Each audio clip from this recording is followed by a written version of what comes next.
Hello. It is still November. Don't get it twisted. It is still November. I just decorated my office for Christmas for the most part, and all I did really was put up my Christmas lights and put up my Christmas tree, and I am obsessed. My Christmas tree is gonna be changing colors here. It's so cute. It's obviously light out, so it's not super bright, but yeah. I'm also overheating. So I have the fan in fact going right now. I should turn my heat back off, but I do like the warmth. I was just decorating my bookshelves, so it's been very, very, very hot in here. I think once I'm done, I'll be good. Also, I am nursing a headache. I woke up this morning. I had a massive headache. I tried going back to sleep. It didn't take the headache away. Ended up waking up at like 11:10, and I decided I'm gonna move on with my day because I need to do stuff because, yeah. Anyway, that is a very long-winded way of welcoming this video. Welcome to BOOKMAS Day 2, which is weird to say because I've never done BOOKMAS before. So this is so exciting for me. Anyway, today I wanted to just talk about my December TBR. We're going to keep it nice and simple. Very, very, very simple. And mainly the books on my December TBR are the Christmas books that I own, like the holiday themed books that I own. And I have 10 holiday themed books that I own currently. Will I buy more? Maybe. I do kind of want to get the Hannah Grace's holiday romance. And then I'm thinking I did softy enough How My Neighbor Stole Christmas last year. So maybe I'll try to get it again this year, as well as Megan Quinn's new Christmas book. So it probably will end up being more than this. And of course, I will read books that are not holiday themed. However, my December TBR for this year, my goal in December for this year is to read the holiday books that I own and like have those read. That way next year when I buy holiday books, they're for, 2026 is December TBR. Does that make sense? Anyway, we're gonna get started. Like I said, I have 10 books here and we're just gonna get started. First on the list is The Christmas Orphans Club by Becca Freeman, and Carly Fortune has a blurb on this book on the back. But yeah, the back of this book says, Hannah and Finn have spent every Christmas together since college. Neither has anywhere else to go. Hannah's parents died and Finn's disowned him when he came out. Aww. When the pair starts their adult lives in New York City, they add stylish Priya and mysterious Theo to the group, solidifying a found family and sense of belonging they've always craved. But now when Finn announces a move to LA, this Christmas may be their last together. Hannah is terrified of losing the family she's built for herself, even as her boyfriend nudges her toward commitment. Meanwhile, Finn struggles with the things he's about to leave behind, namely his unexpressed feelings for Theo. Does growing up mean growing apart? This Christmas, the changes these friends fear may exactly what they need. Aww. It sounds like a fun little holiday romance, but yeah, I'm so excited for this one. It sounds so cute. Like the Christmas orphans, obviously all of them don't have relationships with their parents, which is sad, but like I love a found family because I think that's one of my favorite tropes. I just love when family ain't all about blood, as Bobby Singer wisely said, but that's the first book on my December TBR. Next up, we have The Christmas Fix by Lucy Score. This book was on my 2024 TBR for December, and I just did not get to it. So this book says, single dad, ooh, she is going to save Christmas just to spite him. Okay, Lucy Score. Single dad and town manager Noah Yates has always taken his responsibilities seriously. But when a late season hurricane turns merry Connecticut into a disaster, he's left scrambling to pick up the pieces of the home he loves. That is until renovation expert and reality TV star Catalina King shows up with a camera crew and a budget big enough to put the town back together. It seems like the perfect Christmas gift, but Noah isn't so sure. He doesn't want a celebrity diva capitalizing on their tragedy or filling his daughter's head with visions of glitz and glam. The last time Kat was in town, after all, she caused nothing but trouble. Kat is used to being underestimated, but Noah has an uncanny knack for getting under her skin. They can't be in a room together without rubbing each other the wrong way, except for that time in the dark alley where the rubbing was just right. Can these enemies work together to pull off a Christmas miracle, or will their fighting leave them both on the naughty list? Oh my goodness, I love Lucy Score books. I say as I have only read 3, the Knock 'Em Out series, but I'm so excited for this book. I know there's going to be spice. I know there's going to be banter. I know there's going to be comedy. So I am actually so excited. And I love the cover. I love a simple Christmas theme. So like just red with the snowflakes. Perfect. Perfect. I love this so much. I'm excited for this. Next up, we have Window Shopping by Tessa Bailey. I'm a fan of Tessa Bailey's work. I don't go in expecting too much. It's usually just the perfect amount of funny and spice. And yeah, and Tessa Bailey also has another Christmas book, Wreck the Halls, which I may or may not read in December as well. I don't know. We'll see. But this book says a sizzling feel-good opposites attract holiday romance from Tessa Bailey. 2 weeks before Christmas and all through Manhattan, shop windows are decorated in red and green satin. Stella is standing alone outside a famous department store when a charming man asks her opinion on the decor. It's tragedy in tinsel, she says, unable to lie. Then he asks for a better idea with a twinkle in his eye. It's rhyming. Oh my goodness. Okay. She didn't know he owned the place when he put her on the spot. And now she's working for that man, trying to ignore that he's hot. But as a down on her luck girl with a difficult past, Stella knows how to make a good opportunity last. So she gives it her all, working without stopping, trying to resist temptation just because she's just window shopping. Okay, Tessa Bailey, you hooked me. You hooked me with the rhyming, and I am so excited. Window Shopping, it's a very short book, obviously. Holiday books tend to go really fast, but I'm so excited to read this. I'm so excited. So, Window Shopping by Tessa Bailey, that's book 3 on my December TBR. Okay, this is The Christmas Tree Farm by Lori Gilmore. So this is the author that writes the Pumpkin Spice Cafe, the Strawberry Gingerbread House, or whatever those are. I've not read any of them. I was gonna read a Pumpkin Spice Cafe and I just didn't get to it this fall, and I don't know if I will. Like I said, it's still November technically, so I could, but I don't know that I will. But this says a small town spicy festive romance. Ooh, this would be perfect for a small town prompt, but I'm not doing prompts for December, obviously.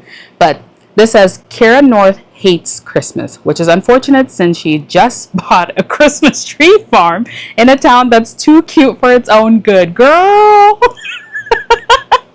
And you hate Christmas. Come on now. I obviously love Christmas, as we can see, so I'm so excited. Bennett Ellis is on vacation in Dream Harbor, trying to take a break from both his life and his constant desire to always fix things. But somehow fate finds Ben trapped by a blanket of snow at Kira's farm. And despite her grinchiest first impressions, with the glow of the fairy lights and twinkling in the trees and the promise of warm, hot chocolate, maybe, just maybe, these two lost souls will have a Christmas they'll remember forever. Okay, I swear this will eat. I have a feeling I have seen other people read it and not like it, but I feel like this is just too cute. A small town grumpy sunshine. Come on now. Come on now. And if I hate it, it's Christmas, you know. It's Christmas. I'm so excited. I'm so excited. Okay, this is going to be book 4 on my Christmas TBR, my December TBR. Okay, book 5 and 6, I have 2 books by Julie Murphy and Sierra Simone. This is A Holly Jolly Ever After and A Merry Little Meet Cute. I believe A Merry Little Meet Cute is first. Yeah, Tessa Bailey has a blurb on this one, but not on this one. Either way, I have seen people read these books. I don't know if have I seen people read these books? I don't know. The moral of the story is I'm going to read both of these. I don't want to read the blurbs because they are too long. The other ones were short, so I'm going to read both of these, but A Merry Little Meet Cute and A Holly Jolly Ever After. Next up, my last paperback is One Day in December by Josie Silver. I see this book at the thrift store all the time, and I can't tell if it's because it's good or not, but this book says 2 people, 10 chances, 1 unforgettable love story. Ooh, that's funny because not funny, haha, but I have another book by Josie Silver, Christmas themed, which I feel like I'll read earlier in December. Anyway, this is also a Reese's book club. Okay, I feel like I'll like this. Anyway, it says Lori is pretty sure love at first sight doesn't exist anywhere but in the movies. But then through a misted up bus window one snowy December day, she sees a man who she knows instantly is the one. Their eyes meet, there's a moment of pure magic, and then her bus drives away, of course. Certain they're fated to find each other again, Lori spends a year scanning every bus stop and cafe in London for him.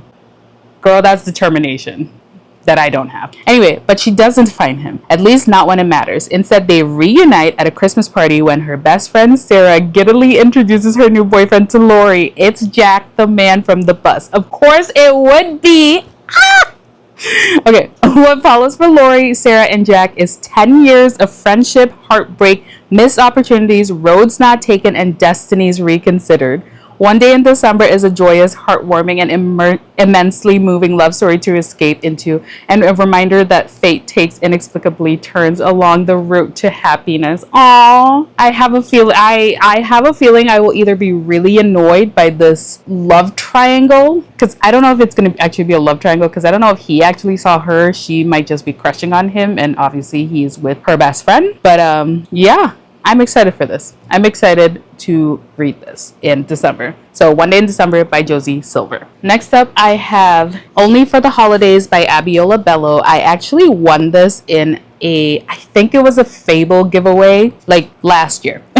And I'm so excited. It's a young adult book, so let us see what it's about. Also, Abiola Bello, she's so pretty. The author is so pretty. Can you see that? You're so pretty, British Nigerian. This says, City Girl Tia, I'm not going to say her last name because I'm going to butcher it, but City Girl Tia is dreading the festive season. She and her boyfriend are on a break, and the last thing she wants is to spend Christmas away from London. Why are all these books set in London? Well, the last two. Dragged to the hedge farm by her mother, Tia takes an instant dislike to the countryside estate. She falls in horse manure, is chased by sheep, and the Wi-Fi sucks. How can she stalk her ex and concoct a foolproof plan to win him back from here? Country boy Quincy Parker, that's such a cute name. Quincy is such a cute name. Oh my goodness. Country boy Quincy Parker and his family run the farm, and this year they've been selected to host the biggest event in town, the Winter Ball. Preparations are underway, and Quincy is working around the clock to make it a success while recovering from his own devastating breakup. Aww. The problem is he's told everyone he has a date to the ball, which couldn't be further from the truth. At first, Tia and Quincy don't see eye to eye until they realize they both have something to gain by pretending to be a couple. But when a snowstorm threatens to cancel the winter ball, their fake relationship is put to the test. Will Tia and Quincy be able to keep up appearances and save the day, or will real feelings get in the way? Of course, real feelings will get in the way. I'm so excited to read this. Again, young adult, so this is, I think, the only young adult book that's going to be on my TBR. So I'm so excited for this. This is only for the Holidays by Abiola Bello. Last two, then I'm done yapping, I promise. This is the other book by Josie Silver that I was talking about. This is A Winter in New York by Josie Silver. The other one was set in London. This one is set in New York, clearly. But this says, a young chef stumbles upon a secret family recipe that might lead her to the love and life she's been looking for. Ooh. When Iris decides to move to New York City to restart her life, she realizes she's underestimated how big the Big Apple really is. All the nostalgic movies set in New York she'd watch with her mom while eating their special secret recipe gelato didn't quite do it justice. But Bobby, Iris's best friend, isn't about to let her hide away. He drags her to a famous autumn street fair in Little Italy, and as they walk among the food stalls, a little family-run gelateria, catches her eye. Could it be the same shop that's in an old photo of her mother's? Curious, Iris returns the next day and meets the handsome Gio, who tells her that the shop is in danger of closing. His uncle, sole keeper of their family's gelato recipe, is recuperating from a stroke and can no longer remember it, so they can't make more. When Iris samples the last remaining batch, she realizes that their gelato and her gelato are one and the same. But how can she tell them she knows their secret recipe when she's not sure why Gio's uncle might have given it to her mother in the first place? Iris offers her services to help recreate the flavor and soon finds herself falling for Gio and his family. But when Gio's uncle finally recovers, all the secrets Iris has been keeping threaten to ruin the new life and new love she's been building all winter long. This one doesn't sound as good as One Day in December, I'm not gonna lie, but it still sounds very interesting and I'm still intrigued to read it. So, A Winter in New York by Josie Silver. Last but not least, I have The Most Wonderful Crime of the Year by Ellie Carter. So this says, Knives Out gets a rom-com twist in this rivals to lovers Christmas romance mystery from best-selling author Ellie Carter. This is good. I have a lot of romance, obviously, because Christmas romances are the way to go. But I do also love a good, like, Christmas-themed thriller. So this says, the bridge is out, the phones are down, and the most famous mystery writer in the world just disappeared out of a locked room 3 days before Christmas. Meet Maggie Chase and Ethan Wyatt. She is the queen of the cozy mystery. He is Mr. Big Time Thriller Guy. She hates his guts. He thinks her name is Marcy, no matter how many times she's told him otherwise. But when they both accept a cryptic invitation to attend a Christmas house party at the English estate of a reclusive fan, neither is expecting their host to be the most powerful author in the world, Eleanor Ashley, the Duchess of Death herself. That night, the weather turns, and the next morning, Eleanor is gone. She vanished from a locked room, and Maggie has to wonder, is Eleanor in danger, or is it all some kind of test? Is Ethan the competition, or is he the only person in the snowbound mansion that she can trust? As the snow gets deeper and the stakes get higher, every clue will bring Maggie and Ethan closer to the truth, and each other. Because this Christmas, these two rivals are going to have to become allies, and maybe more, if they have any hope of saving Eleanor. Assuming they don't kill each other first. Okay, that sounds really good. I love a good holiday thriller, like I said, so I'm excited to read this, but don't mind me. Don't mind me. Okay, let's go over the books we're reading this December, shall we? The Christmas Orphans Club by Becca Freeman. The Christmas Fix by Lucy Score. Window Shopping by Tessa Bailey. The Christmas Tree Farm by Lori Gilmore. A Merry Little Me Cute and A Holly Jolly Ever After by Julie Murphy and Sierra Simone. One Day in December by Josie Silver. Only for the Holidays by Abiola Bello. A Winter in New York by Josie Silver. And last but not least, The Most Wonderful Crime of the Year by Allie Carter. I'm so excited for my December TBR. I'm so excited to read some Christmas books. And like I said, it's still November, but I honestly might start reading these in November. Hey, don't come for me. It's the season. The season has started as I have my Christmas tree. But yeah, thank you so much for watching, and I will see you in BOOKMAS Day 3.